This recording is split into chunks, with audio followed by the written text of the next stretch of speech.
ತನಗೆ, ಬಚ್ಚಿಟ್ಟದ್ದು ಪರರಿಗೆ, ಕೊಟ್ಟದ್ದು ಕೆಟ್ಟಿತನ ಬೇಡ, ಅದು ಮುಂದೆ ಕಟ್ಟುವುದು ಉತ್ತಿ ಸರ್ವಜ್ಞ.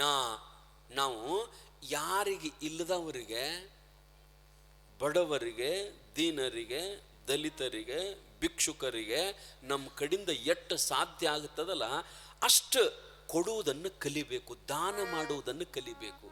ನಿಮ್ಮ ಮನೆ ಮುಂದೆ ಯಾರು ಭಿಕ್ಷುಕರು ಬಂದ್ರೆ ಒಂದು ರೊಟ್ಟಿ ಅವರಿಗೆ ಹಾಕಬೇಕ್ರಿ. ಬಸವಣ್ಣ ಮತ್ತೆ ಏನು ಮಾಡ್ತಿದ್ದ? ಬಸವಣ್ಣವರು ಪ್ರತಿನಿತ್ಯ ಎಷ್ಟು ಮಂದಿಗೆ ಅವ್ರು ಊಟ ಮಾಡಿಸ್ತಿದ್ರು ಅಂತಂದ್ರೆ 196,000 ಜಂಗಮರಿಗೆ ಊಟ ಮಾಡಿಸ್ತಿದ್ರು. ಎಷ್ಟ್ರಿ? 196,000 ಜಂಗಮರಿಗೆ.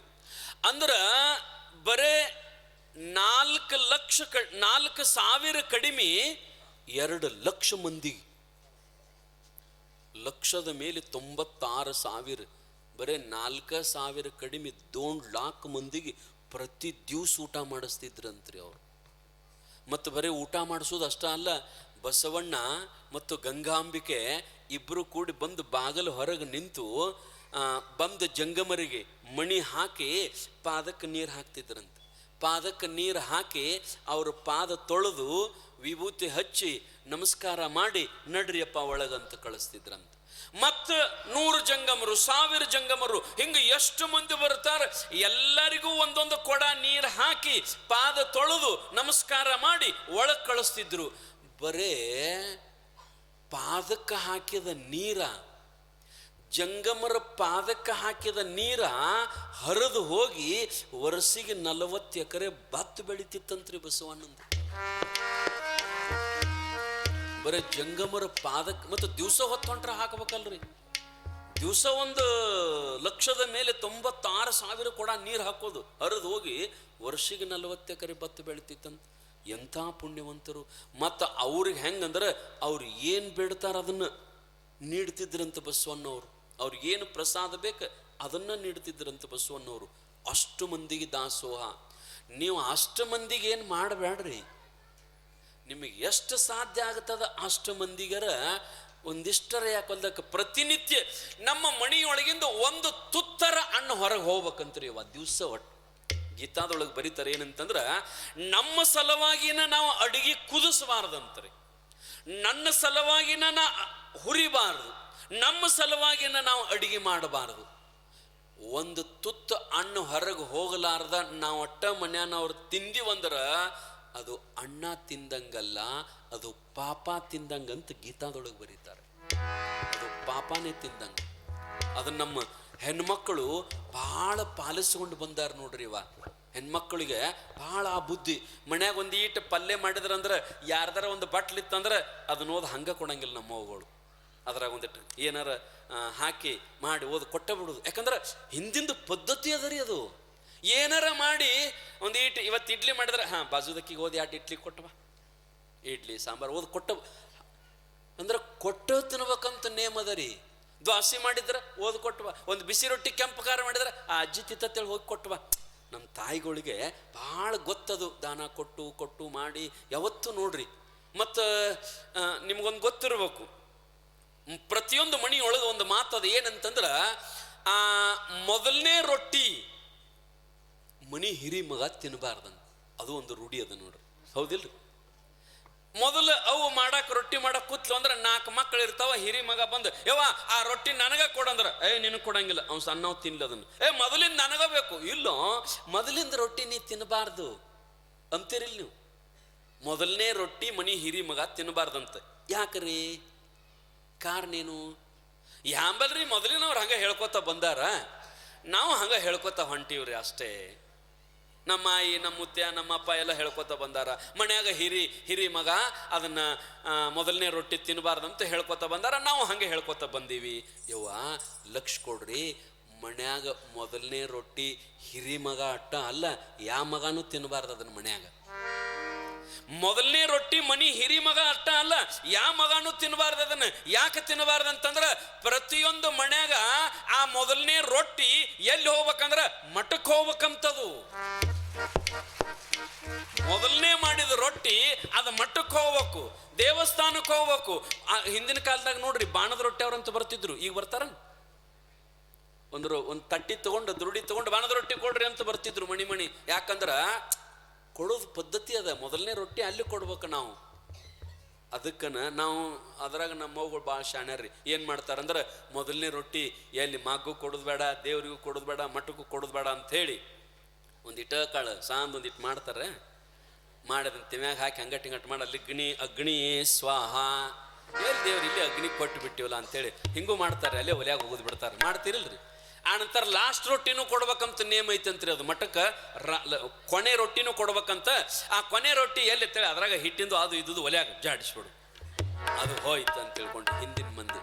ಕಾರಣ ಏನಂತಂದ್ರೆ ನಾವು ಬರೀ ನಮಗಾಗಿನೇ ಅನ್ನ ಕುದಿಸಿ ತಿನ್ನಬಾರ್ದು. ಯಾರ ನಿಮ್ಮ ಮನೆ ಮುಂದೆ ಬಂದವ್ರಿಗೆ ಒಂದಿಷ್ಟು ಏನಾದರೂ ಕೊಟ್ಟು ತಿನ್ಬೇಕಂತ ನೇಮದರಿವ. ಒಬ್ಬಕ್ಕೆ ಅಜ್ಜಿ ಜೀವನದೊಳಗೆ ಎಂದೂ ಯಾರಿಗೂ ಒಂದು ತುತ್ತ ಅನ್ನ ಕೊಟ್ಟಕ್ಕೆಲ್ಲಂತಕ್ಕೆ, ಯಾರಿಗೂ ಎಂದೂ ಕೊಡಂಗಿಲ್ಲ. ಜೀವನದೊಳಗ ಒಂದು ತುತ್ತ ಅನ್ನ ಕೊಟ್ಟಕ್ಕೆಲ್ಲ. ಒಂದಿನ ಸಮರ್ಥ ರಾಮದಾಸರು ಭಿಕ್ಷಾ ಬೇಡ್ಕೋಂತ ಅಡ್ಡಾಡ್ತಿದ್ರು. ಸಮರ್ಥ ರಾಮದಾಸರು ಬಹಳ ದೊಡ್ಡ ತತ್ವಜ್ಞಾನಿಗಳ ರಾಮದಾಸರು ಭಿಕ್ಷಾ ಬೇಡ್ಕೊಂತ ಅಡ್ಡಾಡುವಾಗ ಅವ್ರು ಭಾಳ ಬೇಡ್ತಿದ್ದಿಲ್ಲ. ದಿವಸ ಒಂದು 4-5 ಮಣಿ ಬೇಡೋದು. ಎಷ್ಟು ರೊಟ್ಟಿ ಪಲ್ಯ ಅನ್ನ ಬರ್ತದಲ್ಲ ಅಷ್ಟು ತಿಂದು ಆರಾಮಿರೋದು. ಇದೊಂದು ಪದ್ಧತಿ ಅವ್ರದ್ದು ಸಮರ್ಥ ರಾಮದಾಸರು. ಮತ್ತು ಇವತ್ತು ಹಾದ ಮನೆಗೆ ನಾಳೆ ಹೋಗ್ತಿದ್ದಿಲ್ಲ ಅವರು. ಬೇರೆ ಬೇರೆ ಯಾಕ ಬೇಸರ ಆಗಬಾರ್ದ ಅವರಿಗೆ. ಹೊಳೆ ನಮ್ಮ ಮನೆಗೆ ಬರ್ತದ ನೋಡಿದಂತ ನೀವು ಅನ್ನೋ ಪೈಕಿನ ನೋಡ್ರಿ. ಮತ್ತೆ ದಿವಸ ಹೊತ್ತು ಅಂಡ್ರೆ ನಮ್ಮ ಮನೇನ ಐತೇನ ಸ್ವಾಮಿ, ಬೇರೆ ಮನೆ ಇಲ್ಲೇನಂತ ಅನ್ನೋ ಮಂದಿ. ಅದಕ್ಕೆ ರಾಮದಾಸರು ಏನಂತಿದ್ರಂದ್ರೆ ಒಂದು ಹಾದ ಮಣಿಗೆ ಮಣಿಗೆ ಹೋಗಿದ್ದಲ್ಲ, ಬೇರೆ ಬೇರೆ ಮಣಿಗಳಿಗೆ ಹೋಗಿದ್ರು.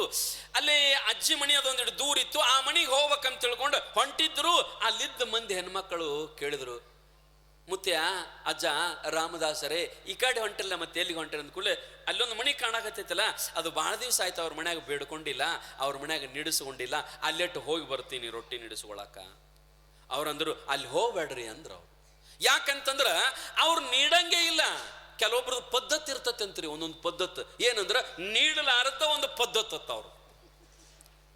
ಅವ್ರು ಅದನ್ನು ಪಾಲಿಸ್ಕೊಂಡು ಬಂದಿರ್ತಾರತ್ತ. ನಮ್ಮ ಅಪ್ಪ ನೀಡಿಲ್ಲ, ನಮ್ಮ ಮುತ್ಯ ಕೊಟ್ಟಿಲ್ಲ, ನಾವು ಕೊಡಂಗಿಲ್ಲ, ನಮ್ಮ ಮಕ್ಕಳಿಗೆ ಹೇಳಿ ಸಾಯ್ತೀವಿ, ನಮ್ಮ ಮನ್ಯಾಗಿಂದ ಯಾರಿಗಾರ ಏನಾರ ಇದು ಎಲ್ಲರಿಗೂ ಪದ್ಧತಿ ಇರತ್ತಲ್ರಿ. ಯಾರಿಗೂ ಏನು ಕೊಡಬೇಡ ಅಂತ ತಿಳ್ಕೊಂಡು ಅವ್ರದ್ದೊಂದು ಪದ್ಧತಿ ಇತ್ತಂತ. ಅವ ಹೋಗುವಾಗಿಲ್ರಿ ಅವ್ರ ಮನ್ಯಾಗ ಪದ್ಧತಿ ರೀ, ಅದು 100 ವರ್ಷಗಳಿಂದ ಪಾಲಿಸ್ಕೊಂಡು ಬಂದಾರ. ಒಂದು ಅನ್ನದಗಳು ಹೊರಗೆ ಹೋಗಲಾರ್ದಂಗೆ ನೋಡ್ಕೋತಾರ ಅವರು, ಒಟ್ಟ ನೀಡಂಗಿಲ್ಲ. ಅವ ಸಮರ್ಥ ರಾಮದಾಸ ಏನಂದ ಅಂತಂದ್ರೆ ಅವ್ರದ್ದು ನೋಡು ನೋಡ್ರಿ ನಾ ಹೋಗೇ ಬಿಡ್ತಾನಂತೇಳಿ ಅವ್ರ ಮನೆಗೆ ಹಾದ. ಭವತಿ ಭಿಕ್ಷಾಂದೇಹಿ ಅಂದ. ಆಕಿ ಒಳಗಿದ್ದ ಅಜ್ಜಿ ಓಡಿ ಬಂದ್ಲು, ನಕ್ಕೋತ ಓಡಿ ಬಂದ್ಲಕ್ಕಿ. ಸಮರ್ಥ ರಾಮದಾಸ್ ಅಂತ ಓಣ್ಯನವ್ರ ಹಿಂಗೆ ಹೇಳಿದ್ರು, ನಕ್ಕೋಂತ ಬರ್ತಾಳಂದ್ರೆ ಬಹುತೇಕ ನೀಡ್ತಾಳಿಕಿ, ಸುಳ್ಳು ಹೇಳ್ತಾರ ಓಣ್ಯನವ್ರ ಅಂತ ತಿಳ್ಕೊಂಡು ಅಂದ್ರು. ಆದ್ರೆ ಆಕಿ ಬಂದು ಏನಂದ್ಲ ಅಂತಾರ, ಯಪ್ಪ ನಮ್ಮನಿಗೆ ಯಾಕೆ ಬಂದ್ಯೋ ತಂದೆ ಅಂದ್ಲಕ್ಕಿ. ನಮ್ಮನಿಗೆ ಬಂದ್ಯೋ ಯಾಕೋ ಯಪ್ಪ ಅಂತಂದಾಗ, ಯಾಕ್ರಿ ಒಂದಿಟ್ಟು ನೀಡಲ್ಲ ಏನಕ್ಕೈತೆ ಅಂದ ಕೂಡಲೇ, ಇಲ್ಲ ಯಪ್ಪ ನನ್ನ ತಟ್ಯಾಗ 4 ಸೇರು ಹಿಟ್ಟಿನ ರೊಟ್ಟಿ ಮಾಡೇನ್ಯ. 4 ಸೇರು ಹಿಟ್ಟಿಂದ ಬಿಸಿ ಬಿಸಿ ರೊಟ್ಟಿ ಅದಾವ, ಅನ್ನ ಸಾರ ಪಲ್ಯ ಎಲ್ಲ ಐತೆ. ಕರೆ ಏನ್ ಮಾಡುದಪ್ಪ, ನಮ್ಮ ಹಿಂದಿನ ಹಿರಿಯರು ಮಾಡಿಟ್ಟಾರ, ಯಾರಿಗೂ ಒಂದು ತುತ್ತು ಅನ್ನ ನೀಡಬಾರ್ದಂತ ನಮ್ಮಲ್ಲಿ ಪದ್ಧತಿ ಅದ ನೋಡ್ರಿ. ಅಂತ ಪದ್ಧತಿ ಇರ್ತಾವ ಒಬ್ಬೊಬ್ರಿಗೆ.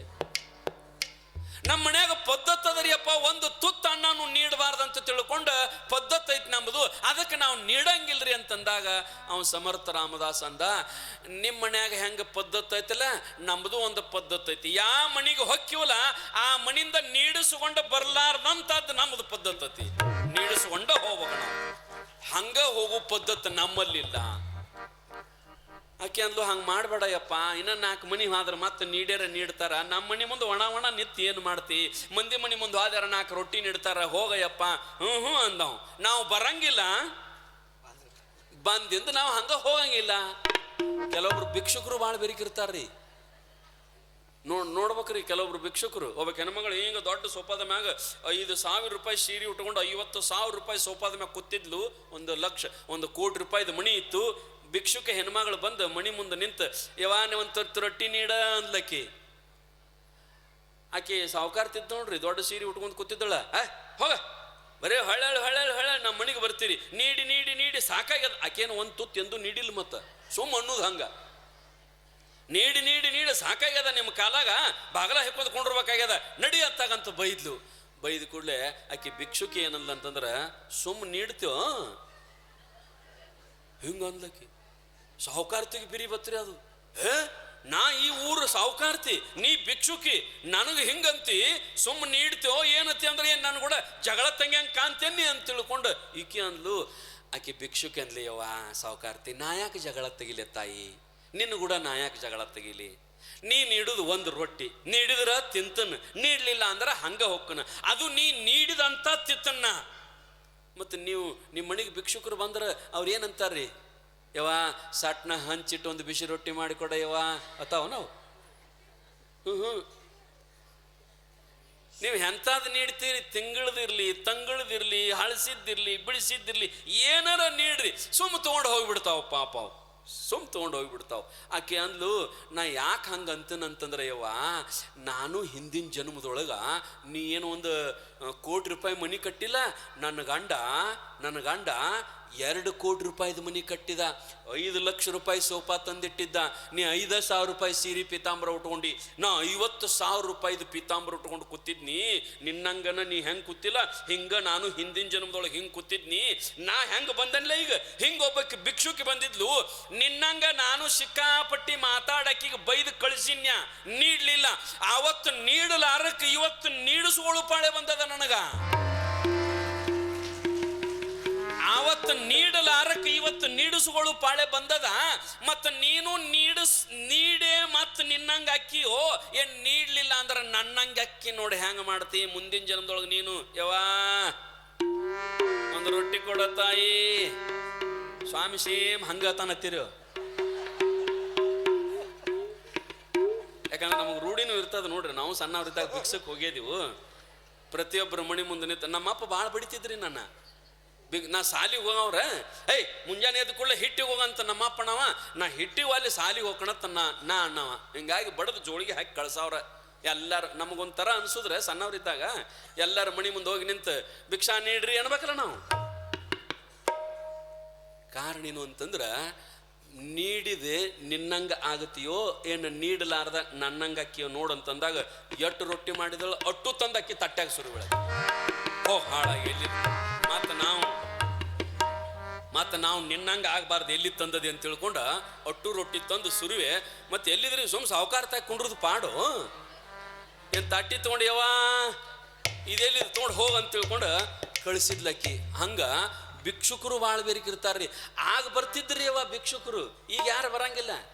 ಈಗ ಆಗಿನಟ್ಟು ಮಂದಿ ಭಿಕ್ಷುಕರು ಬರ್ತಾರನ್ರಿ, ಈಗ ಬರಂಗಿಲ್ಲ. ಯಾಕಂದ್ರೆ ನಿಮಕಿ ದೊಡ್ಡ ಸಾವುಕಾರ ಆಗ್ಯಾರ್ರಿ ಅವರು. ನೀವೇಟು ಸಾವುಕಾರು, ಒಬ್ಬ ಭಿಕ್ಷುಕಿ ಹೆಣ್ಮಗಳದು ಸ್ಟೇಟ್ ಬ್ಯಾಂಕ್ನ್ಯಾಗ ಒಬ್ಬೊಬ್ರದ್ದು 5 ಕೋಟಿ ರೂಪಾಯಿ ಅದ ರೀ ಭಿಕ್ಷುಕರದು. ನೀವೇಟು ಗಳಿಸಿರಿ, ನಿಮ್ದು ಏಟು ರೊಕ್ಕದ 10 ಲಕ್ಷ 50 ಲಕ್ಷ 20 ಲಕ್ಷ ಇಟ್ಟ ಇದ್ದಿರ್ಬೇಕು, ಅಟ್ಟಾಗ್ಯಾವ. ಈಗ ಯಾರು ಭಿಕ್ಷಕ್ಕೆ ಬರಂಗಿಲ್ಲ, ನಿಡಿಸ್ಕೊಳಕ್ ಬರಂಗಿಲ್ಲ. ಸಮರ್ಥ ರಾಮದಾಸರು ಅವ್ರ ಮಣಿ ಮುಂದೆ ಹೋಗಿ ನಿಂತ, ಅಜ್ಜಿ ನೀ ನೀಡು ತಕ ನಾವು ಹೋಗಂಗೆ ಇಲ್ಲ ಅಂತ ತಿಳ್ಕೊಂಡು ಬಾಗಲದಾಗ ಕುತ್ತ ಬಿಟ್ರಿ ಅವ ಇಟ್ಟು. ಮತ್ತು ಬಾಗಲ್ದಾಗ ಭಿಕ್ಷುಕರು ಬರೋ ತಕ ನಿತ್ರ ಅಪಮಾನ ಆಕತ್ ನೋಡ್ರಿ. ಆಕಿ ಒಳಗೆ ಹೋದ್ಲು, ತಾನ ಹೊಕ್ಕಾನ ಕೂತ್ ತಾನ ಹೊಕ್ಕಾನ ಅಂತೇಳಿ ಒಳಗೆ ಹೋದ್ಲು. ಒಳಗೆ ಹೋಗಿ ಅದು ಕೆಲಸ ಮಾಡಿ ಇದು ಕೆಲಸ ಮಾಡಿ ಅವ ಮುಂಜಾನೆ 8ಕ್ಕೆ ಬಂದಿದ್ದ. ಮತ್ತು ಒಳಗೆ ಹೋಗಿ ಒಂದು 4 ತಾಸು ಬಿಟ್ಟು ಬಂದು ನೋಡ್ತಾಳ, ಇನ್ನು ಕುತ್ತೇ ಇದ್ದವ. ಆಕೆ ಅಂದ್ಲು, ಯಾಕೆ ಕೂತೀವೋ, ಯಾರ ಮನೆ ಮುಂದೆ ಹೋದ್ರೆ ಒಂದು 8 ರೊಟ್ಟಿ ಬರ್ತಾವ, ನೀ ಸಾಯುತಕ ಕೂತರು ನಾ ಕೊಡಂಗಿಲ್ಲ, ನೀ ನಾಳೆ ಒಂದ ದಿವ್ಸ ಇವತ್ತು ಒಂದ ದಿವ್ಸ ಅಲ್ಲ ಸಾಯುತಕ ಕೂತರು ನಾನು ಇಡಂಗಿಲ್ಲ, ಹೋಗಂತ ಬೆದರಿಸಿದಳು. ಅವಂದು ನಿನ್ನ ಮನೆ ಬಾಗಲ್ದಾಗ ಸಾಯ್ತನ ಕರೆ.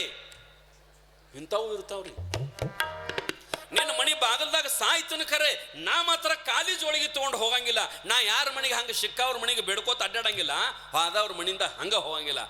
ಅಂದ ಕೂಡಲೇ ಮತ್ತೆ ಕೊಂಡ್ರ ಹಂಗಾರೆ ಏನು ಮಾಡ್ತೀಯತ್ತ, ಒಳಗೆ ಹೋದ್ಲು. ಒಳಗೆ ಹೋಗಿ ಸಂಜೆ 5 ಆತ್ರಿ ಉಪವಾಸ ಕೂತ. ಆಕೆಗೆ ಸಿಟ್ಟು ಬಂತ್ರಿ, ಓಣ್ಯಾನ ಅವ್ರು ಅಣ್ಣ ಕತ್ತಿದ್ರು, ಅಪಮಾನ ಆಗಕೈತಿ. ಭಿಕ್ಷುಕ್ ಬಂದು ಕೂತತಿ, ಪಾಪ ರಾಮದಾಸ್ ಬಂದು ಕೂತಾನ, ಒಂದು ತುತ್ತು ಅನ್ನ ಹಾಕಿದ್ರೆ ಏನಕ್ಕತ್ತಿಕ್ಕಿಗೆ ಅಂತ ತಿಳ್ಕೊಂಡ ಬೈಯಾಕತ್ತಿದ್ರು. ಆಕೆಗೆ ಅಪಮಾನ ಆತು. ಬಂದುಳ್ರಿ ಶಿಟ್ಟಿಲೆ ಹೊರಗೆ ಶಿಟ್ಟಿಲೆ ಬಂದು ಏನು ಮಾಡಿದ್ಲು ಅಂತಂದ್ರೆ, ನಾನು ನೀಡಬೇಕಾ ನಿನಗ, ನನ್ನ ಕೈಲಿ ನೀಡಿಸ್ಕೊಂಡ ಹೋಗ್ಯಾನಿ, ನೀಡಿಸ್ಕೊಂಡ ಹೋಗುದಾದ್ರೆ ನೀಡ್ತನ್ ತಗೋ ಅಂತ ತಿಳ್ಕೊಂಡು ಬಾಗಲು ಹೊರಗೆ ಬಂದು ಮಣ್ಣಿತ್ತು, ಬಡ ಬಡ ಬಡ ಬಡ ಗ್ವಾಳಿ ಮಾಡಿ ಒಂದು ಬಗಸು ಮಣ್ಣು ತಗೊಂಡು ಅವನ ಜೋಳಿಗೆ ಹಾಕಿದ್ರು. ಸಮರ್ಥ ರಾಮದಾಸನ ಜೋಳಿಗ್ಯಾಗ ಒಂದು ಬಗಶ ಮಣ್ಣು ತಗೊಂಡು ಅದರೊಳಗೆ ಹಾಕಿದ್ಲು. ಪಾಪ 4 ಮನಿ ಬೇಡ್ಕೊಂಡು ಬಂದಿದ್ದ, ಒಟ್ಟ 5 ಮನಿ ಬೇಡ್ತಿದ್ದಂತವ. 4 ಮನಿ ಬೇಡ್ಕೊಂಡು ಬಂದಿದ್ದ. ಒಂದಿಟ್ಟು ಪಲ್ಯ, ಒಂದು 4 ರೊಟ್ಟಿ, ಒಂದಿಟ್ಟು ಅನ್ನ ಇತ್ತು. ಈಕೆ ಒಂದು ಬಗಶ ಮಣ್ಣು ಹಾಕಿದ ಕೂಡಲೇ ಎಲ್ಲ ಅದು ಇಲ್ಲ ಇದು ಇಲ್ಲ, ಚಂಜ ಇದಕ್ಕೆ ಹೋದ. ಹೋಗಿ ಒಂದು ಹನುಮಂತೇವ್ರ ಗುಡಿಯಾಗಿರ್ತಿದ್ದ. ಹನುಮಂತೇವ್ರ ಗುಡಿ ಹಿಂದೊಂದು ಹೊಳಿ ಇತ್ತು. ಅವೇನು ಮಾಡಿದ ಅಂದ್ರೆ ಅಲ್ಲಿ ಹೋಗಿ ಆ ರೊಟ್ಟಿ ಎಲ್ಲ ತೊಳೆದ ನೀರಾಗ ಮೀನುಗಳಿಗೆ ಬಿಟ್ಟ. ಅಲ್ಲೇ ಹೊಳಿ ನೀರು ಕುಡಿದು ಒಂದು 5 ಬಗಸಿ ನೀರು ಕುಡ್ದ. ಆಯ್ತು, ಇವತ್ತೇನೋ ಭಗವಂತ ನಮಗೆ ಉಪವಾಸ ಇರಂತ ಹೇಳ್ಯಾನಂತೇಳಿ ಗುಡಿಯಾಗ ಆರಾಮ ಮಾಡ್ಕೊಂಡ. ಮತ್ತು ಮುಂಜಾನೆ ಎದ್ದು ಕೂಡಲೇ ಮತ್ತೆ 9 ಗಂಟೆಗೆ ಸ್ನಾನ ಪೂಜಾ ಎಲ್ಲ ಮುಗಿಸಿ 4 ಮನಿ ಬೇಡ್ಕೊಂಡು 5ನೇ ಮನಿ ಆ ಮುದುಕಿಗೆ ಮನಿಗೆ ಹೋದ. 5ನೇ ಮನಿ ಆ ಮುದುಕಿ ಮನಿಗೆ ಹೋಗಿ ಮುಂದೆ ನಿಂತ ಜೈ ಜೈ ರಘುವೀರ ಸಮರ್ಥ ಅಂದ. ಅಕ್ಕಿ ಅಂದ್ಲು ಎದಿ ಧಗಲ್ಲತ್ತು. ಮತ್ತೆ ಬಂದ ಇವ ಅನ್ಲಕ್ಕಿ. ಮತ್ತೆ ಬಂದ ಹಂಗ ಹೋಗು ಪೈಕಿ ಅಲ್ಲಿ ಅಂತ ತಿಳ್ಕೊಂಡು ಹೇಳಿದ್ಲಕ್ಕಿಯಪ್ಪ, ನಿನ್ನೆ ಮಣ್ಣು ನೀಡೇ, ನಿನಗ ಬುದ್ಧಿ ಬಂದಿಲ್ಲ. ನಿನಗ ಮಣ್ಣು ನೀಡೇನಿ, ನಾಚಿಕೆ ಬಂದಿಲ್ಲೇನು? ನಮ್ಮಲ್ಲಿ ಪದ್ಧತಿ ಇಲ್ಲೋ? ನಮ್ಮ ಮುತ್ಯ ನೀಡಿಲ್ಲ, ನಮ್ಮ ಆಯಿ ನೀಡಿಲ್ಲ, ನಮ್ಮ ಅಪ್ಪ ನೀಡಿಲ್ಲ, ನಮ್ಮ ಅವ್ವ ನೀಡಿಲ್ಲ, ನಾನು ನೀಡಂಗಿಲ್ಲ, ನನ್ನ ಮಕ್ಕಳು ನೀಡಂಗಿಲ್ಲ. ಹಂಗ ಮಾಡಬೇಡ, ಹೋಗಿಲ್ಲಿಂದ ಅಂತ ಎಷ್ಟು ಹೇಳಿದ್ರು ಮತ್ತೆ ಹೋಗ್ಲಿಲ್ಲ. ಮಧ್ಯಾಂತಕ ಕೂತ್ತರಿ. ಮತ್ತ ಅವತ್ತ ಸ್ವಾಮಾರಿತ್ತಂತ್ರಿ. ನಮ್ಮ ಹಿಂದಿನ ಮಂದಿ ಸ್ವಾಮಾರಕ್ಕೊಮ್ಮೆ ಅಮಾಸಿಗೊಮ್ಮೆ ಕಮಾನ್ ಸಾರಿಸ್ತಿದ್ರಿ ಆವತ್ತಿನ ಕಾಲದಾಗ. ಈಗ ಕಮಾನ ಇಲ್ಲ, ಬರೀ ವಿಮಾನ ಅಟ್ಟ ಅಡ್ಡಾಡ್ತಾವ ಮ್ಯಾಲ. ಕಮಾನ ಇಲ್ರಿ ಈಗ. ಆಗ ಕಮಾನ್ ಅಂತಿದ್ದು ಇಲ್ರಿ, ಒಲಿ ಇರ್ತಿದ್ವಲ್ಲ, ಉಸಾಳ ಇರ್ತಿದ್ವು, ಅದ್ರೊಳಗೆ ಹೊಗೆ ಹಾಗೆ ಹೊಕ್ಕಿತ್ತು. ಅದು ಅಡುಗೆ ಮಾಡಿ ಮಾಡಿ ಮಾಡಿ ಮಾಡಿ ಅದ್ರ ಹೊಗೆ ಬಂದು ಕಮಾನೆಲ್ಲ ಕರ್ಗಾಕಿತ್ರಿ. ನಮ್ಮ ಮಾಯಿಗಳು ಎಲ್ಲರ ಹೋಗಿ ಮಂಟಿ ತಂದು ಬೆಳ್ಳನ ಮಣ್ಣು ತಂದು ಅದನ್ನು ಅಳ್ಕ ಮಾಡಿ ಕಮಾನ್ ಸಾರಿಸ್ತಿದ್ರು. ಅವತ್ತು ಸ್ವಾಮಾರಿತ್ತೋ ಅಮಾವಾಸಿತ್ತೋ ಆ ಆಯಿ ಏನು ಮಾಡ್ತಿದ್ಲಂದ್ರೆ ಒಂದಿಟ್ಟು ಮಣ್ಣು ಬೋಗಾಣಗೆ ಹಾಕಿ ಒಂದು ಅರಿವಿ ಗಾಳಿ ತಗೊಂಡು ಅದನ್ನು ಸಾರ್ಸಾಕತ್ತಿದ್ಲು. ಇವ ಬಂದ ಹಂಗೆ ಹಣಿಕ್ಯಾಕೆ ನೋಡ್ತಿದ್ಲು, ಹೋಗ್ಯಾನೋ ಏನು ಕೂತಾನೋ ಅತ್ತ ಮತ್ತೆ ಹಂಗೆ ಸಾರಿಸ್ತಿದ್ಲು. ಮಧ್ಯಾಂತಕ ಕೂತ್ರಿ ಈಗ ಹಂಗೆ ಸಾರ್ಸತ್ತಿದ್ಲು. ಅದು ಕೈಯಾಗ ಅರಿ ಬಿಡ್ತೈತಲ್ರಿ, ನೀರಾಗಿ ಎತ್ತಿ ಹಿಂಗೆ ಸಾರಿಸೋದು. ಅದಕ್ಕೇನತ್ತೀರಿ, ಏನಂತೀರಿ ಅದಕ್ಕೆ? ನಮ್ಮ ಕಡೆ ಅರಿವಿ ಗ್ವಾಳ ಅಂತಿದ್ವಿ ನಾವು. ಹಂಗೆ ಅರಿವಿ ಗ್ವಾಳ ಅಂತಿದ್ದೆವು. ಮಹಾರಾಷ್ಟ್ರದಾಗ ನಾ ಪ್ರವಚನಕ್ಕೆ ಹೋದಾಗ ಅದಕ್ಕೆ ಏನಂತೀರಿ ಅಂದ ಕೂಡಲೇ ಅವ್ರಂದರು ಪತ್ತಡಿ ಅಂತಾರತ್ತ. ಅವ್ರು ಅದಕ್ಕೆ ಅರಿವಿ ಗ್ವಾಳಿ ಸಾರಿಸೋದಕ್ಕೆ ಪತ್ತಡಿ ಅಂತಾರಂತ. ಅರಿವಿ ಪತ್ತಡಿ ಅಂತಾರಂತ. ಅವ್ರ ಗ್ವಾಳಿಲೆ ಹಂಗ ಸಾರಿಸ್ತಿದ್ರು. ನೋಡ್ಕೊಂತ ಕೂತಿದ್ಲು. ಇವು ಸಟ್ನ ಹೋಗ್ಲಾರಕ ಮತ್ತೆ ಸಿಟ್ಟು ಬಂದು ಏನು ಮಾಡಿದ್ಲು ಅಂತಂದ್ರೆ ಅದೇನು ಅರಿವಿ ಕೈಯಾಗ ಸಾರಿಸ್ತಿದ್ಲು ನೋಡ್ರಿ, ಅರಿವಿ ಗ್ವಾಳಿತ್ಲ, ಅದನ್ನ ತಗೊಂಡು ಹೋಗತ್ಲ ಅವಾಗ.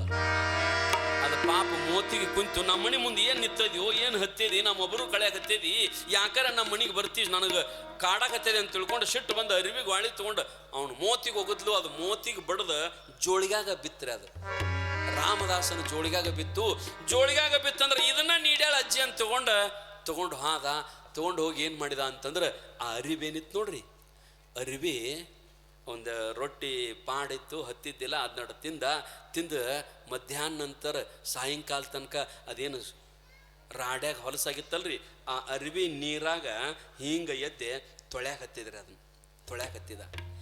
ಅರಿವ್ಯಾಗಿನ ಹೊಲಸು ಹೊಕ್ಕಿತ್ತಲ್ರಿ, ಅರಿವ್ಯಾಗಿನ ಹೊಲಸು ಹೆಂಗೆ ಹೊಕ್ಕತ್ತಿಲ್ಲ, ಹಂಗಂಗ ಮುದುಕಿ ಮನಸ್ಸಿನಾಗಿನ ನೀಡಬಾರದನ್ನು ಹೊಲಸು ಬುದ್ಧಿ ಹೊಂಟಿತ್ತು. ಬರೇ ಸಂಕಲ್ಪ ಮಾಡಿದ ಮಾತ್ರಕ್ಕೆ ಅಜ್ಜಿ ಮನಸ್ಸು ಒಳ್ಳೇದಾಗ್ಬೇಕಂತ ಹೇಳಿ ಅರಿವಿ ತೊಳ್ಯಾಕತ್ತಿದ್ದಲ್ಲ, ತೊಳೆದಂಗ ಇದರಾಗಿನ ಹೊಲಸು ಹೆಂಗೆ ಹೊಕ್ಕತ್ತಲ್ಲ ಹಂಗ ಅಜ್ಜಿ ಮನಸ್ಸಿನಾಗಿನ ಎಲ್ಲ ಪಾಪ ದೋಷ ನೀಡಬಾರದನ್ನು ಬುದ್ಧಿ, ಅದು ಜಿಪುಣತನದ ಬುದ್ಧಿ ಇತ್ತಲ್ಲ, ಎಲ್ಲ ಹೊಲಸು ಹೋಗಾಕತ್ತು. ಕಾಮ ಕ್ರೋಧ ಲೋಭ ಮೋಹ ಎಲ್ಲ ಹೋಯ್ತು. ಅರಿವಿ ಬೆಳ್ಳಗಾಯಿತು. ಮುದುಕಿ ಮನಸ್ಸು ತೆಳ್ಳಗಾಯಿತು. ಆಕಿದು ಬೆಳ್ಳಗಾಯ್ತು. ಇದು ಅರಿವಿ ಯಾವಾಗ ಬೆಳ್ಳಗಾಯ್ತಲ್ಲ ಅದನ್ನು ಬೆಳ್ಳಗ ಮಾಡಿ ಬಿಸಿಲಿಗೆ ಒಣಾಕಿ ಅದನ್ನು ಹರಿದು ಹಿಂಜಿ ಮಾಡಿ ಬತ್ತಿ ಮಾಡಿದ ಸಮರ್ಥ ರಾಮದಾಸ. ಬತ್ತಿ ಮಾಡಿ ಹನುಮಂತೆಯವರ ಮುಂದೆ ದೀಪ ಹಚ್ಚಿದ. ಆ ಮುದುಕಿ ಹೃದಯದೊಳಗೆ ಜ್ಞಾನೋದಯ ಆಗಿತ್ತು. ಅಜ್ಜಿ ಮನಸ್ಸಿನಾಗ ಜ್ಞಾನ ಆಗಿಬಿಟ್ಟದು. ಅಜ್ಜಿ ದಾರಿ ಕಾಯಕತ್ತಿದ್ಲು. ಇವತ್ತು ಯಾವಾಗ ಬರ್ತಾನ ಆ ಮುದುಕ, ಆ ಸಮರ್ಥ ರಾಮದಾಸ್ ಯಾವಾಗ ಬರ್ತಾನ? ಅವನಿಗೆ ಯಾವಾಗ ನೀಡಿನ ನಾನು, ಅವನಿಗೆ ಯಾವಾಗ ಊಟ ಮಾಡಿಸೀನಿ, ಅವನಿಗೆ ಮಣ್ಣು ನೀಡಿನಲ್ಲ, ಅವನಿಗೆ ಅರಿವಿ ಗ್ವಾಳಿ ಒಗದ್ನಲ್ಲ, ನಾನು ಎಂಥ ಮಹಾಪಾಪಿ ಅಂತ ತಿಳ್ಕೊಂಡು ಪ್ರಾಯಶ್ಚಿತ್ತದಿಂದ ಮನ್ಯಾಗ ಅಳ್ಕೋಂತ ಕುಂತ್ಲು. ಬೆಳತನಕ ನಿದ್ದೆ ಮಾಡಲಿಲ್ಲ. ಅವನು ನಾಳೆ ಬಂದಂದ್ರೆ ಅವನಿಗೆ ಊಟ ಮಾಡಿಸ್ಬೇಕು, ಅವನಿಗೆ ಪ್ರಸಾದ ಮಾಡಿಸ್ಬೇಕಂತೇಳಿ ಬೆಳತನಕ ಎಲ್ಲ ಥರ ಅಡಿಗೆ ಮಾಡಿದ್ರಿ. ನಿನ್ನೊಬ್ಬರ ಮನೆಗೆ ಪ್ರಸಾದಕ್ಕೆ ಹೋಗಿದ್ದಿದ್ದು ನಾವು, ಇವರಿಬ್ಬರು ಬಂದಿದ್ದಿಲ್ಲ, ಅವ್ರು ಬರಂಗೂ ಇಲ್ಲ. ಎಷ್ಟು ಥರ ಅಡಿಗೆ ಮಾಡಿದ್ರಿ ಅವರು. ಪಾಪ ಎಲ್ಲರೂ ಚಲೋನು ಮಾಡ್ಯಾರ, ಮತ್ತು ಒಬ್ರದ್ದು ಹಂಗೆ ಒಬ್ರದ್ದು ಹಿಂಗೆ ಇಂತಿಲ್ಲ. ಯಾಕಂದ್ರೆ ಮತ್ತೆ ನಾಳೆ ಕರೆಯಕ್ಕಿಲ್ಲ ನಮ್ಮನ್ನ. ಅವ್ರ ತಾಟ್ ಎಂಥದ್ದು ಇಟ್ಟಿದ್ರು ಅಂತಂದ್ರ ಇಷ್ಟು ದೊಡ್ಡದು ತಾಟ್ರಿ. ಈ ಟಿಫಾಯ್ಕಿಂತ ದೊಡ್ಡದು. ಏನರ ಒಂದು 30-40 ಥರ ಅಡಿಗೆ ಮಾಡಿರ್ಬೇಕು. ಅವ್ರ ಹೆಸರು ಗೊತ್ತಿಲ್ಲ ನನಗೆ. ಇಲ್ಲೇ ಸ್ವಾಮಿಗಳು 40-50 ಥರ ಪ್ರಸಾದ. ನಾನು ಅದನ್ನು ತಂದಿಟ್ಟ ಮೇಲೆ ನನ್ನ ಹೊಟ್ಟೆ ತುಂಬಿತಿರಿಯವ ಅಂದೆ. ನಾನು ಬರೀ ನೋಡಿ ಅಷ್ಟು ಥರ ಅಡಿಗೆ ಮಾಡಿದ್ರು. ಹಂಗೆ ಆ ಮುದುಕಿ ಭಕ್ತಿಯಿಂದ ಭಾಳಟ ಎಲ್ಲ ಮಾಡ್ಕೊಂಡು ಬೆಳತನಕ ಕಾಯ್ಕೋತ ಕುಂತ್ಲು. ಸಮರ್ಥ ರಾಮದಾಸರು ಮುಂಜಾನೆ ಎದ್ದು ಕೂಡಲೇ ಏನು ಮಾಡಿದ್ರು ಅಂತಂದ್ರೆ, ಮತ್ತು ಸ್ನಾನ ಪೂಜಾ ಮುಗಿಸ್ಕೊಂಡು 4 ಮಣಿ ಬೇಡ್ಕೊಂಡು 5ನೇ ಮಣಿಗೆ ಮನೆಗೆ ಹೊಂಟಿದ್ರು. ಆ ಅಜ್ಜಿ ಬಾಗಲ ಮುಂದೆ ಕಾಯ್ಕೋಂತ ನಿಂತಿದ್ಲು. ಏನಂತ ಕಾಯ್ತಿದ್ಲು ಅಂದ್ರೆ, ಯಾವಾಗ ಬರ್ತಾನ ಅಂತ ತಿಳ್ಕೊಂಡು ಬರುವುದಷ್ಟ ತಡ ಸಾಷ್ಟಾಂಗ ನಮಸ್ಕಾರ ಹಾಕಿದ್ಲು. ದೀರ್ಘ ದಂಡ ನಮಸ್ಕಾರ ಹಾಕಿ, ಯಪ್ಪ ನನ್ನ ತಪ್ಪು ಅನಂತ ಕೋಟಿ, ನಿಮ್ಮ ಸೈರನಿಗೆ ಲೆಕ್ಕವಿಲ್ಲವಯ್ಯ. ನಾ ನಿಮಗೆ ಮಣ್ಣು ನೀಡಿನಿ, ನಾ ನಿಮಗೆ ಅರಿವಿ ಗ್ವಾಳಿ ನೀಡಿನಿ, ನಾನು ಪಾಪ ಮಾಡೀನಿ ಅಪ್ಪ, ನನ್ನ ಕ್ಷಮಾ ಮಾಡ್ಯಪ್ಪ ಅಂತ ತಿಳ್ಕೊಂಡ ಕಾಲಿಗೆ ಬಿದ್ದು ಉಳ್ಳಾಡಿ ಅಳ್ಳಾಗತ್ತಿದಾಗ ಸಮರ್ಥ ರಾಮದಾಸರ ಕೈ ಹಿಡಿದು ಎಬ್ಬಿಸಿ ಹೇಳ್ತಾರ, ಯವ್ವ ಒಟ್ಟು ನೀ ಮಣ್ಣರ ನೀಡು, ನೀ ಏನರ ನೀಡು, ಒಟ್ಟು ನಿನ್ನ ಕಡೆಯಿಂದ ನೀಡಿಸ್ಕೋಬೇಕಾಗಿತ್ತನ. ನೀ ಏನ್ ನೀಡ್ತಿ ಅನ್ನೋದು ಗೊತ್ತಿಲ್ಲ, ಒಟ್ಟು ನಿನ್ನ ಕೈಲೇ ನೀಡಿಸ್ಕೋಬೇಕಾಗಿತ್ತು. ಆವತ್ತು ನೀ ಮಣ್ಣು ನೀಡೇದಂತ ತಿಳ್ಕೊಂಡನ ಇವತ್ತು ನೀ ಹೊಣ್ಣ ಕೊಡಾಕನು ತಯಾರಾಗಿದಿ. ಆವತ್ತನ್ನ ನಾನು ಮಣ್ಣು ನೀಡಿಸಿಕೊಂಡಿರ್ಲಿಲ್ಲ ಅಂದ್ರ ಇವತ್ತು ನಿನ್ನ ಮನ ಪರಿವರ್ತನೆ ಆಗುತ್ತಿದ್ದಿಲ್ಲ. ಮಣ್ಣು ನೀಡಿದ ಕೈಯ ಒಂದು ದಿನ ಹೊಣ್ಣು ನೀಡ್ತದ. ಮನುಷ್ಯನಿಗೆ ನೀಡುವುದು ಗೊತ್ತಿರ್ಬೇಕು. ಮನುಷ್ಯನಿಗೆ ನೀಡುವುದು ಗೊತ್ತಿರ್ಬೇಕು.